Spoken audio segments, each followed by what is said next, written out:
The 17 News at Sunrise podcast is brought to you by Clinica Sierra Vista. Welcome back to the 17 News at Sunrise podcast, where we share your news on your schedule. Working in the spirit of the Golden Empire, this is 17 News at Sunrise. And good morning here at 5 a.m. Thanks for waking up with us. I'm Maddie Jansen, anchoring from home. Alex Fisher is back in studio, and I know it is post-Labor Day now, and I'm just waiting for a cool down in these temperatures. This week's been brutal, Alex. Yeah, it has been brutal, and you know what they say? They say that Labor Day is the unofficial end to summer, but Kevin's forecast proves otherwise. It still will feel like a little bit like summer outside. Breaking overnight, a homicide investigation is underway after a man was found dead inside a home in East Bakersfield. It happened around 10 o'clock on McCurdy Drive near Niles Street. Police say they received a call about a man who had been shot in the chest. When officers arrived, they say they found the man dead inside the home. Homicide detectives took over the investigation. No word yet on a possible shooter. About 30 minutes later, a woman was hit and killed by a car in Southwest Bakersfield. Police say it happened just after 10:30 in the intersection of Stein Road and Ming Avenue. The woman was taken to the hospital after the crash, but later died. Police say the driver sped off in a 2020 orange or red Toyota CHR SUV going east on Ming Avenue. Also breaking this morning, a powerful earthquake struck near the Pacific resort city of Acapulco. The U.S. Geological Survey said the quake had a preliminary magnitude of 7.0. It caused buildings to rock and sway in Mexico City, nearly 200 miles away. The ground shook for nearly a minute in some parts of the capital. One death was reported in Guerrero State.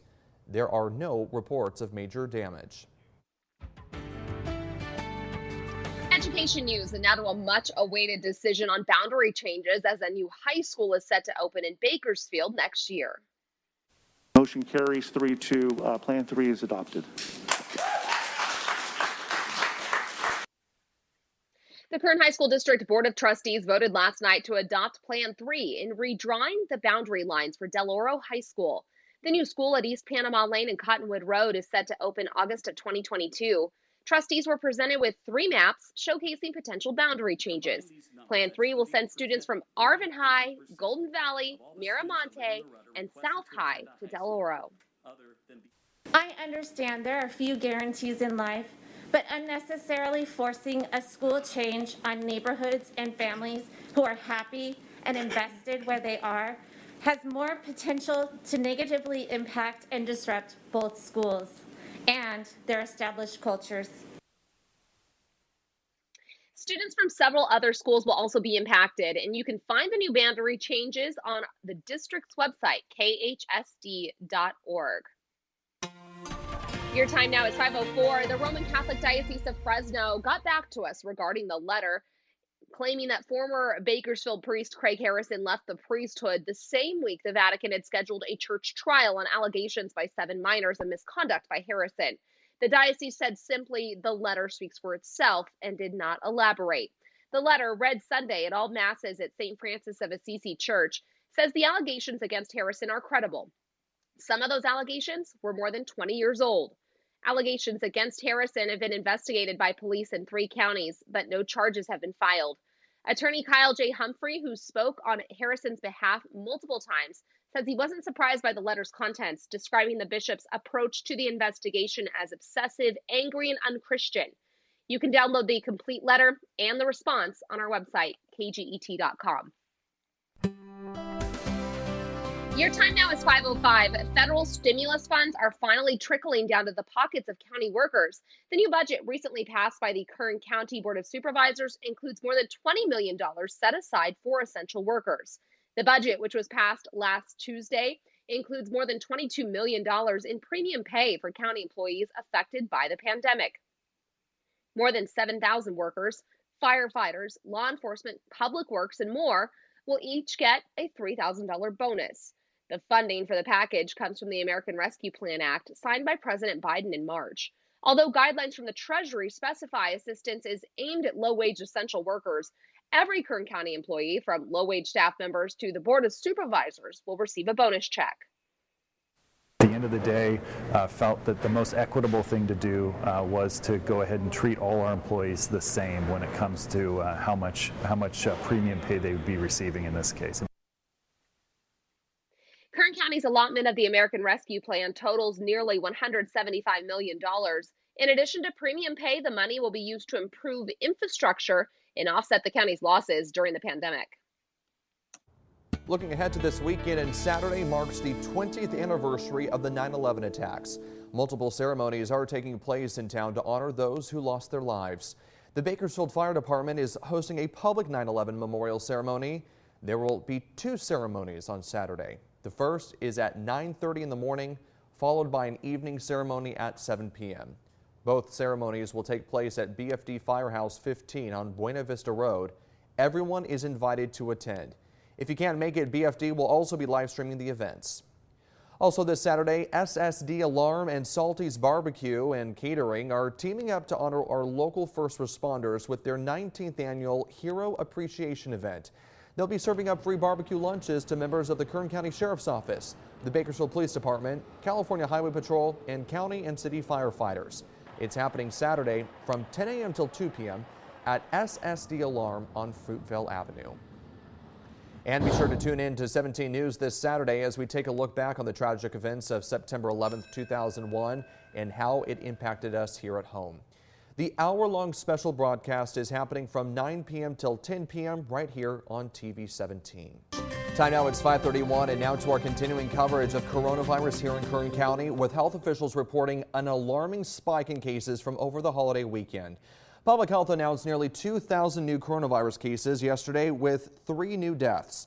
New numbers had not been released since Friday, so this number accounts for all the positive results that came in over the 3-day weekend. At least 116 people have died since vaccinations became widely available here in Kern. Public Health says 98% of people in the hospital with COVID-19 in Kern County are unvaccinated. Tomorrow, President Biden is rolling out a new plan to attack coronavirus. It is expected to focus on getting more people vaccinated. This as health experts predict a surge in cases after Labor Day, heading into flu season. Tracy Potts has the latest from Washington this morning. Alex, good morning. The goal of this new plan is to get the Delta variant under control. After a briefing from his COVID team today, President Biden is set to roll out a 6-point plan tomorrow, including public-private efforts to get more Americans vaccinated. What will you suggest? What will you lay out? And is it possible? 75% of adults have now had at least 1 shot, but health experts are concerned about a post-holiday surge in cases. The question is not whether or not we'll see an increase in cases. The question is by how much. Airports and football stadiums were packed. I think it's really unfortunate. I mean, people would like to say we're done with COVID, but COVID is not done with us. With 100,000 people hospitalized, beds remain in short supply. Idaho's governor suggested they may have to ration care. Even the best case scenario predicts that we're going to see 1,000 daily deaths a day by the end of November. And then after that, who knows? There's a new concern about a small but growing number of COVID cases among children, with many states forbidding school districts to require masks. We got to get these governors to stop their madness, stop their irresponsibility, stop their moral reprehensible. They are morally reprehensible for not allowing and for making us have these fights about mask mandates. According to the American Academy of Pediatrics, 250,000 children tested positive last week, up 25% from the week before. Then there's the new Mu variant of the virus, which could be resistant to the vaccine. It's in every state right now except Nebraska. Authorities aren't overly concerned, though, because there are relatively few cases. I'm Tracy Potts, 17 News. And back here at home, more good news coming out of the French Fire this morning as containment continues to grow. It's now 72% contained, up from 65% yesterday. Full containment is projected for this Saturday. The French Fire has burned more than 26,000 acres since it began August 18th. More than 900 personnel remain at the scene. Investigators believe the fire to be human-caused. Meantime, more evacuation orders are underway in Trinity County as the Monument Fire rips through the region. Crews say the fires burned more than 185,000 acres and is 41% contained. The nearby knob fires also a concern. Experts say California could be on track for one of its worst fire seasons ever. It comes as hotter, drier conditions raise the threat of new fires sparking in the coming months. Your time now is 5:35, and state and federal officials provided an update yesterday on California's multi-coordinated response to statewide wildfires. Officials highlighted the incredible work being done fighting fires across the state during this difficult wildfire season, especially over the Labor Day holiday weekend. While others kicked back and traveled for the holiday, nearly 15,000 state firefighters and emergency personnel were on the ground and in the air battling the flames. Officials also warn this fire season isn't over yet. We're right smack in the middle of wildfire peak season. And so everybody needs to remain vigilant, needs to remain ready to call 911 if you see smoke in the air, and evacuate if orders come. The weather outlook for the entire state over the next 3 months shows drier conditions with more wind events, which makes it even more difficult to fight fires. In your 17 Crime Watch this morning, a bizarre story of dirt bikers gone bad. That ended with a police officer hurt and multiple cars crashing as a motorcycle club descends on the city of Bakersfield. It happened Saturday afternoon. This is video sent to us by a viewer. Police say it received information about a so-called motorcycle takeover event hosted by a local club with a history of criminal activity. BPD did not name the motorcycle club. Police say just before 3 p.m. on Saturday, officers encountered around 100 motorcyclists riding dirt bikes and off-road quads on Granite Hills Street in Southwest Bakersfield. Police say after they arrived, the group of riders became confrontational and threatened officers. One rider reportedly abandoned his motorcycle and had to be chased down by an officer. That officer received minor cuts during the pursuit. The man arrested was 27-year-old Andrew Wade of Sacramento. Another group of riders was also spotted on Weible Road, crossing in and out of the oncoming lane of traffic. Police say a rider who turned around while on his motorcycle and gave officers an obscene hand gesture crashed, causing a pileup with about 8 other riders.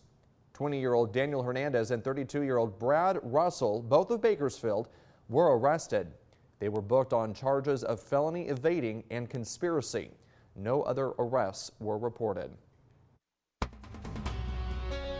Now to our 17 homicide tracker. A man stabbed outside of a market in South Bakersfield last month has died. It happened on August 29th in the area of Panama Lane and Brahma Street. The Bakersfield Police Department says when officers arrived, they found 35-year-old Jesse Martin Mata in the parking lot of El Milagro Market. He was stabbed several times. Mata was taken to the hospital, but he died this past Saturday. No suspect information has been released at this time. And yesterday morning, another deadly stabbing in South Bakersfield. It happened just before 7 a.m. on Larson Lane near Plans Road. The name of the victim hasn't been released yet. If you know anything about this case, you're asked to call BPD at 327-7111. Working in the spirit of the Golden Empire, this is 17 News at Sunrise. The 17 News at Sunrise podcast is a production of KGET and Nexstar Media Group. For more on all of the headlines in today's show, head to kget.com.